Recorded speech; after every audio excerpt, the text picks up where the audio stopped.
사도신경하심으로 신앙 고백하시겠습니다. 나는 전능하신 아버지 하나님 천지의 창조주를 믿습니다. 나는 그의 유일하신 아들 우리 주 예수 그리스도를 믿습니다.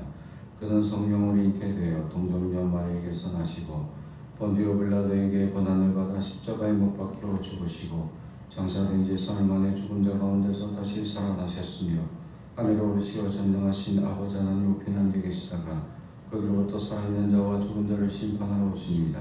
나는 성령을 믿으며 거룩한 공교회와 성도의 교제와 죄를 용서받는 것과 몸의 부활과 영생을 믿습니다. 아멘. 찬송가 419장입니다.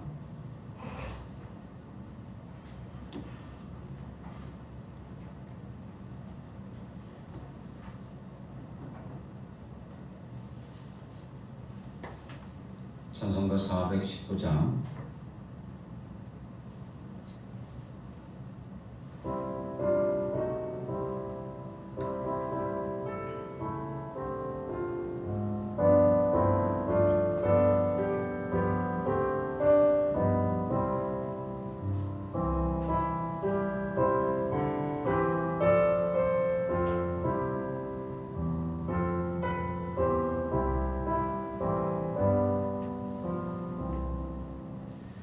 주 날개 위 내가 평안히 쉬네. 밤 깊고 비바람 불어쳐도 아버지께서 날 지켜주시니 거기서 평안히 쉬리로다. 주 날개 위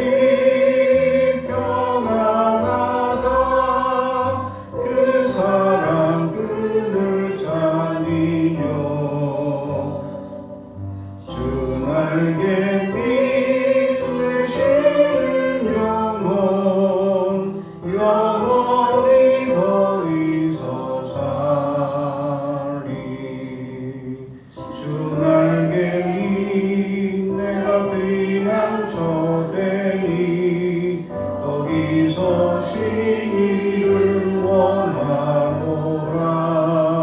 세상이 나를 위로치 못하나 거기서 평화를 누리리라. 주 날개 위 평안하다. 그 사랑 그를 잠이요. 날개 위 되시는 영혼 영원히 거기서 살리.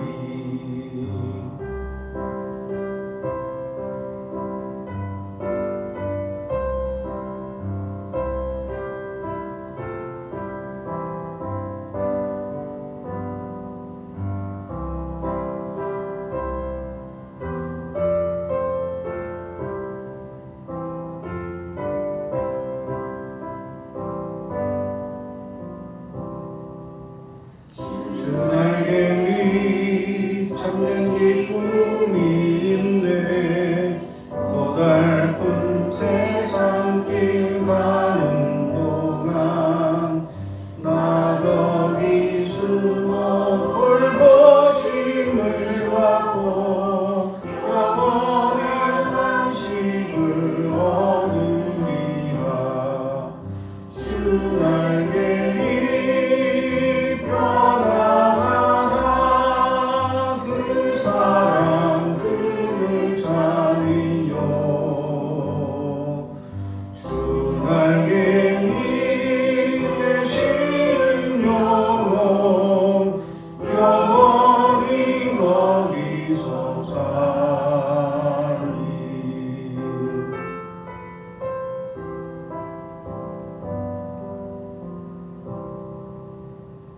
아멘. 오늘 우리에게 주시는 하나님의 말씀은 욥기 5장입니다. 욥기 5장 1절에서 마지막까지 말씀을 저와 여러분이 한 절씩 교독하겠습니다.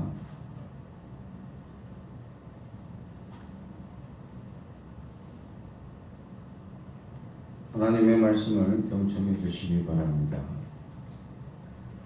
너는 부르짖어 보라. 내가 응답할 자가 있겠느냐? 거룩한 자 중에 내가 누구에게로 향하겠느냐? 너가 미련한 자를 죽이고 시기가 어리석은 자를 멸하느니라. 내가 미련한 자를 뿌리 내리는 것을 보고 그의 집에 당장에 저주하였노라. 그의 자식들은 구원에서 말고 성문에서 오느니라. 구하는 자가 없으며 그가 추수한 것은 줄인 자가 먹되 덫에 걸린 것도 빼앗으며 올무가 그의 재산을 향하여 입을 벌리느니라. 재난은 티끌에서 일어나는 것이 아니며 고생은 흙에서 나는 것이 아니니라. 사람은 고생을 위하여 났으니 불꽃이 위로 날아가는 것 같으니라. 나라는 하나님을 찾겠고 내 일을 하나님께 의탁하니라. 하나님은 헤아릴 수 없이 큰 일을 행하시며 기이한 일을 셀 수 없이 행하시나니 비를 땅에 내리시고 물을 밭에 보내시며 낮은 자를 높이 드시고 애곡하는 자를 일으키시사 구원에 이르게 하시느니라. 하나님의 교활한 자의 기도를 꺾으사 그들의 손이 성공하지 못하게 하시며 지혜로운 자가 자기의 계략에 빠지게 하시며 강교한 자의 계략을 무너뜨리심으로 그들은 낮에도 어두움을 만나고 대낮에도 눈길을 밤과 같이 하느니라. 하나님은 가난한 자를 강한 자의 칼과 그의 입에서 또한 그들의 손에서 구출하여 주시나니 그러므로 가난한 자가 희망이 있고 악행이 스스로 입을 다무느니라. 볼지어다 하나님께 징계받는 자에게는 복이 있나니 그런즉 너는 전능자의 징계를 업신여기지 말지니라. 하나님은 아프게 하시다가 살리시며 상하게 하시다가 그의 손으로 고치시나니 6가지 환난에서 너를 구원하시며 7가지 환난에서도 그 재앙이 내게 미치지 않게 하시며 기근 때의 죽음에서 전쟁 때의 강의 위협에서 너를 구원하실 터인즉 내가 혀의 채찍을 피하여 숨을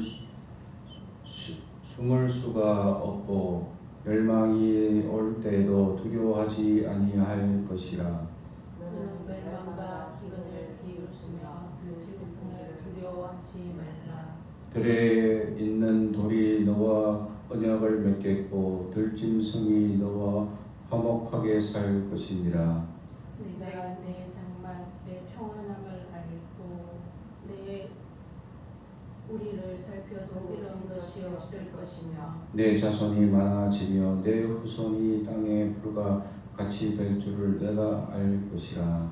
내가 장수하다가 무덤에 이르르니 마치 곡식 땅을 칠 때 들어올린 같으니라. 볼지어다 우리가 연구한 바가 이와 같으니 너는 들어오라. 그러면 내가 알리라. 아멘. 오늘 엘리바스의 첫 번째 이 변론의 마침을 하는 말씀입니다. 4장에서 시작된 엘리바스의 첫 번째 이 변론 이야기 핵심은 그겁니다. 인과응보, 결국 이유 없는 고난은 없다라는 것이 엘리바스의 핵심적인 내용이죠.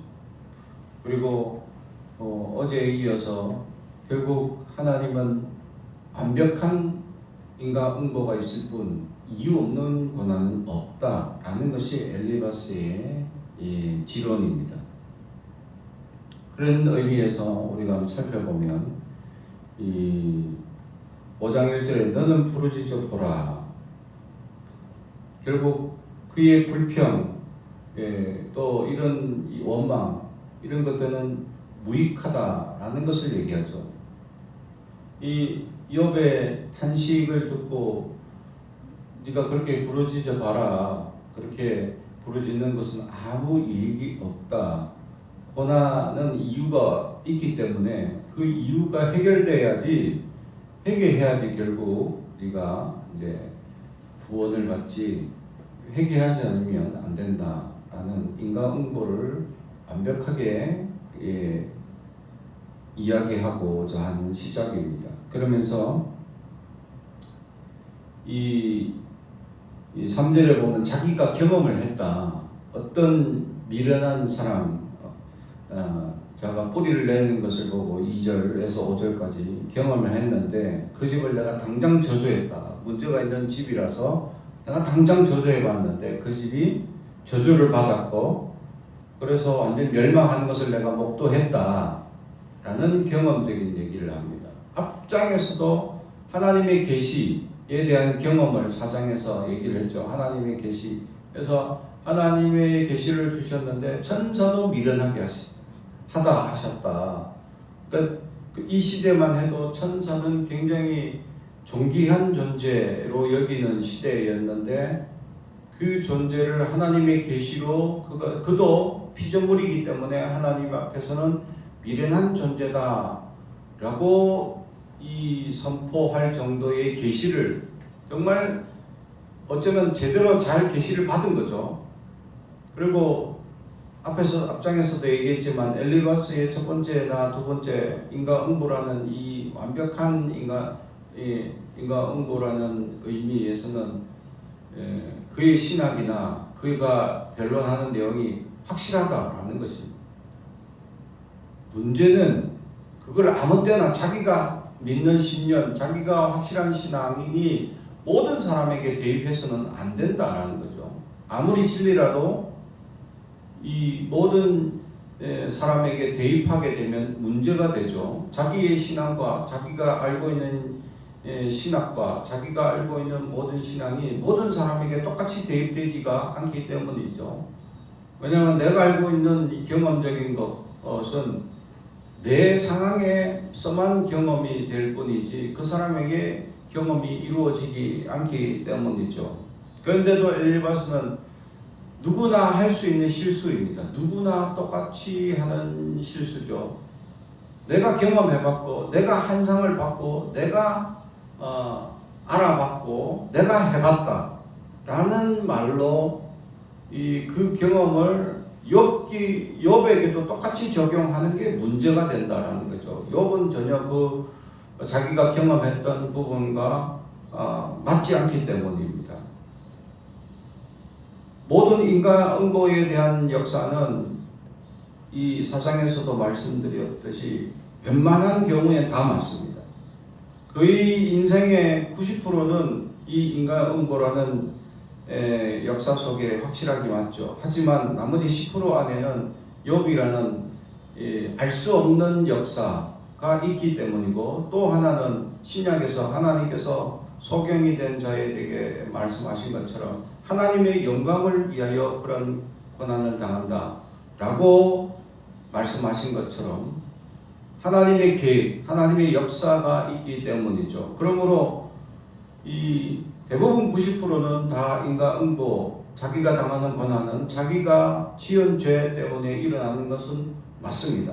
하지만 나머지 10%가 여기에 있기 때문이죠. 근데 그래서 우리가 경험하고 우리가 알고 있는 이 신앙의 경험이 모든 사람에게 대입한다는 것이 틀리다라는 것을 오늘 성경은 우리에게 보여주고 있죠. 심지어는 그는 6절, 7절에서 재난은 티끌에서 일어나지 나는 것이 아니며 라고 얘기하는 이 말씀은 뭐냐?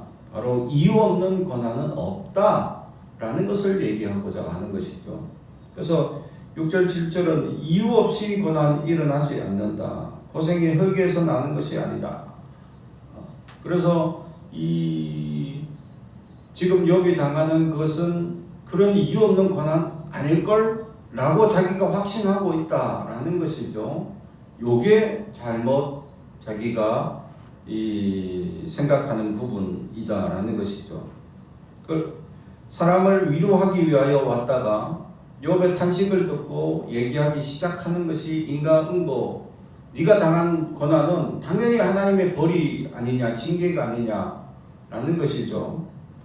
그러나 그 대입은 이 대부분의 사람들에게는 맞을 수 있을 수 있으나 욥에게는 전혀 해당 사항이 없다라는 사실이고, 또 우리는 함부로 사람들의 고난과 아픔에 대해서 우리가 평가하거나 이야기할 우리의 조건이 아니다라는 것이죠. 왜냐하면 그 평가나 이야기하는 그 모든 것이 어쩌면 그것이 바로 우리가 그 사람을 하나님 대신으로 평가하고 심판하고 정죄하고 징계하기 때문입니다. 하나님 대신으로 우리가 나서는 일이 있어서는 안 될 것이죠. 그러므로 우리가 해야 될 것은, 우리는 단지 그 고난을 당한 사람이 있다면 우리가 함께 아파하고 눈물 흘리고 같이 기도하는 자리에 있어야 한다라는 것이죠. 그것이 고난으로, 자신의 잘못으로 일어난 고난이든 또는 이유 없는 일이든 하나님의 영광이든 어떤 일이든 우리는 그 사람을 위해서 같이 아파하고 위로하는 것이 우리의 의무이지, 그 고난을 평가하거나 어떤 그 고난에 대해서 우리가 왈가불가할 조건이 있는 것이 아닌데도 불구하고 이 엘리바스의 잘못이 바로 그것이다 라는 것이죠. 지금 당하는 고난을 뭔가 자기가 알고 있는 신앙에 껴 맞추기 시작하다 보니까 지금 잘못 욥에게 적용해서 욥은 지금 위로가 필요한 사람인데 도리어 그를 말로 정죄하고 심판하는 사람의 자리로 서게 되었다라는 것이죠.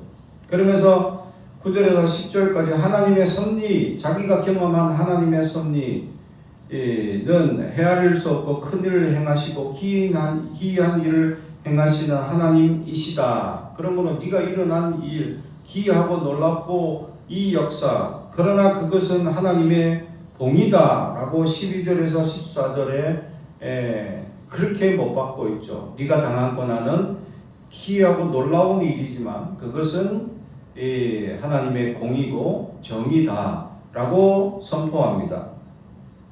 그러면서 15절에서 16절까지 그럼에도 불구하고 하나님은 가난한 자를 구출하시고 도와주실 것이다 라고 말씀하며, 또 결론적으로 17절 그가 얘기하고자 하는 말이 드디어 나오죠.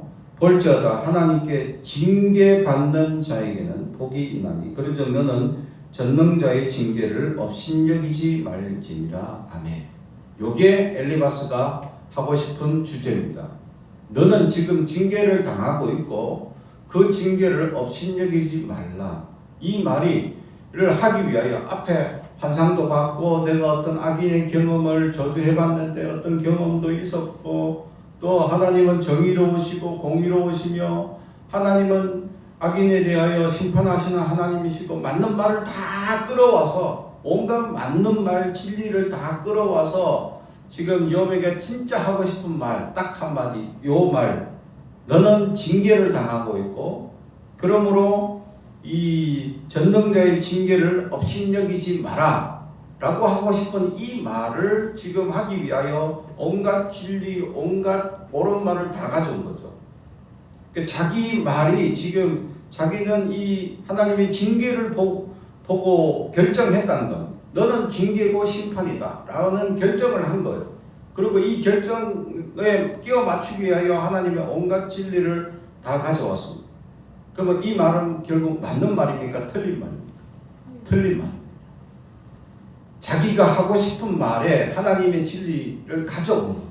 이건 가장 이 어리석은 자들이 잘하는 실수입니다. 우리가 살아가면서 우리가 뭔가 주장하고 싶을 때 하는 가장 많은 실수 중에 하나가 하나님의 진리를 내 주장에 끼워 맞추는 작업이죠. 이게 심화가 되면 뭐가 되냐면 이단이 되고, 더 심화가 되면 뭐가 되냐면 이게 사이비가 됩니다. 내 주장을 하나님의 진리를 덧입히면 이게 이단이 되고, 더 강하게 막 진리를 막 내 강한 주장에, 얼토당토 않는 주장에 막 뒤집어 씌우면 이건 사이비가 되는 거죠. 그래서 이 땅에 사이비와 이단이 많은 것이, 다른 말로 하면 나도 내 주장에 하나님의 진리를 덮어 씌우게 보자 하면 그것이 바로 이단이 될 수 있는 시작이다. 그게 죄가 된다라는 것이죠.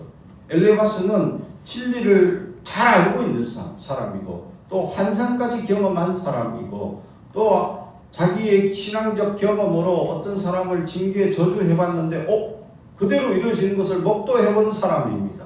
그건 신앙적 경험으로 대단한 경험이죠. 근데 그 모든 경험과 모든 자기가 아는 신앙을 욥이라는 상황에 적용하기 위하여 다 그 주장을 가져온 상황이 된 것이 어리석다라는 것이죠.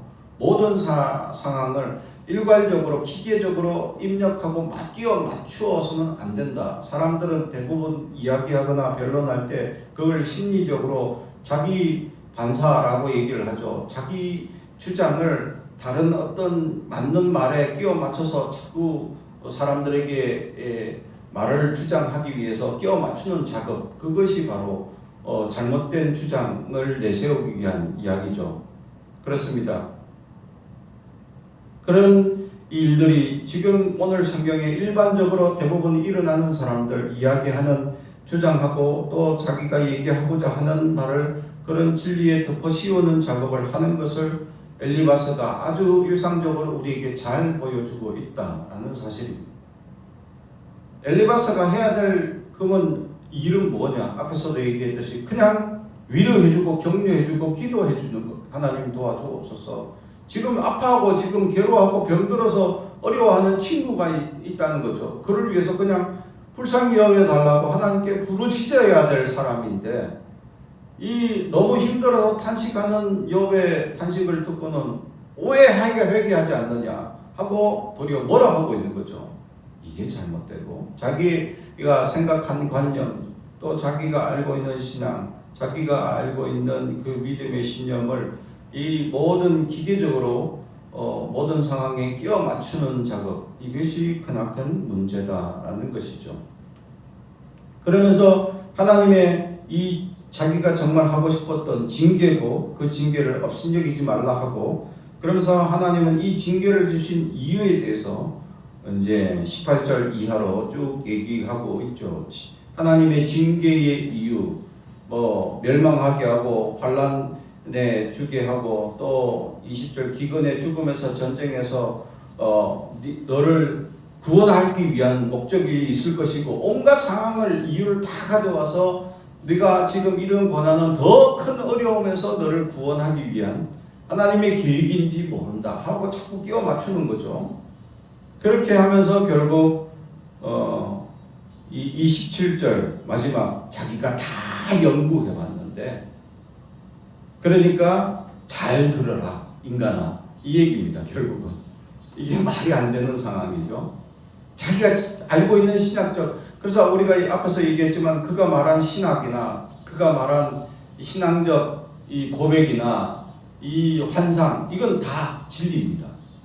분명하고 그리고 대단한 신앙이고 정말 대단한 업적을 가진 신앙을 가지고 있는 사람이라고 확신할 수 있습니다. 하지만 그것을 알 수 없는 고난을 당하는 욥에게 기계적으로 적용한 것이 가장 큰 문제고 그리고 또한 두 번째는 자기 주장이 딱 정해놨어. 그것이 하나님의 심판이고 징계라는 그 자기의 주장을 딱 정해놓은 거기에 모든 진리를 끼워 맞추는 이것이 잘못을 행하고 있고 사람은 누구나 이런 잘못을 행하고 있더라라는 사실.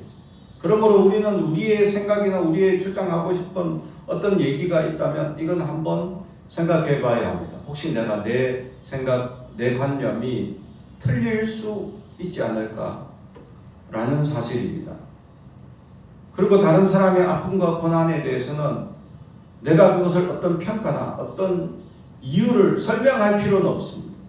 왜 그 사람이 당하는 이 일에 대해서 야 너는 하나님의 징계야 라고 얘기했다간 도리어 상처받을 수 있고 또 어떤 평가 자체가 우리의 영역을 넘어서는 일이기 때문이죠.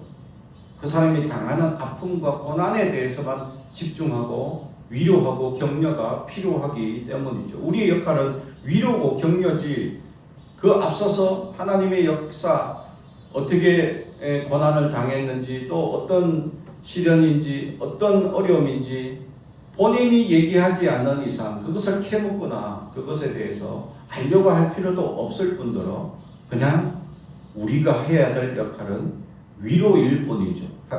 그러나 오늘 엘리바스는 위로하기보다는 도리어 그 자기가 가지고 있는 연구한 바, 자기가 가지고 있는 신앙, 자기의 관념, 자기의 생각, 자기의 주장을 기계적으로 여호와에게 적용해서 이유 없는 권한은 없다. 오직 너는 징계다. 그러므로 모든 진리를 거기에 덧입혀서 그것을 주장하는 사실, 이것이 잘못된 엘리바스의 모습이고, 이 모습은 우리의 모든 일상에서 나타나는 연약함이다라는 것입니다. 사랑하는 성도 여러분, 그러므로 우리는 위로가 필요하고 고통당하는 이들이 있다면 그냥 위로하는 자, 격려하는 자, 기도하는 자가 되길 주님의 이름으로 축복합니다. 우리가 가지고 있는 신앙, 엘리바스의 신앙은 정말 일반적인 수준의 신앙이 아닙니다. 오늘 말씀을 들어보면 굉장히 깊은 신학과 굉장히 놀라운 경험적 신앙을 가지고 있는 사람입니다. 이런 사람도 실수한다라는 것을 보여주죠. 그러므로 누구나 인간이라면 실수할 수 있기 때문에 우리가 선입관이라는 것이 얼마나 무서운지 모릅니다. 먼저 추측해서 생각드는 것, 이것이 선입관인데 추측한다는 것 자체가 하나님의 영역을 벗어나기 시작한다라는 것이죠. 그러므로 우리는 순수하게 위로하고 순수하게 기도해주고 순수하게 아파하는 이들을 위하여 위로하는 우리가 되길 주님의 이름으로 소망합니다. 세상에 수많은 사람들이 있습니다. 어려움을 당하는 사람들. 그 사람들의 이유를 찾아보면 다 문제가 있고 뭔가 이유가 있기 마련입니다. 하지만 그 이유를 찾기보다 그 사람들은 자기가 지금 아파하는 것을 아프다라고 얘기하는 것을 우리는 그게 왜 아플까 하고 이유를 찾을 것이 아니라 아픕니까? 어떻게 하면 그 아픔이 도움이 되겠습니까? 하고 위로해주는 사람이 이 시대에 필요하다라는 것이죠. 지금 이 시대에는 먹고 사는 문제보다는 정신적으로 아파하고 괴로워하는 사람들이 굉장히 많습니다.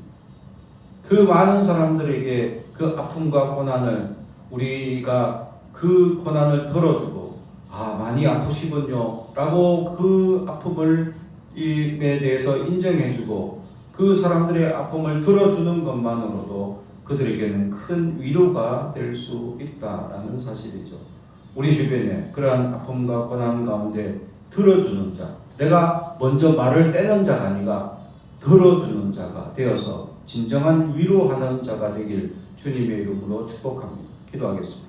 사랑과 은총이 가득하신 아버지 하나님, 엘리바스의 실수는 자기가 정해놓은 결정을 모든 진리를 가지고 더 씌워 주장한다는 것이 결국 이단의 시작이고 잘못된 시작이었음을 오늘 보게 됩니다. 우리의 일상의 모든 주장이나 생각들도 이에 준하지 않을 수 없는 연약함임을 고백하오니 용서하옵소서.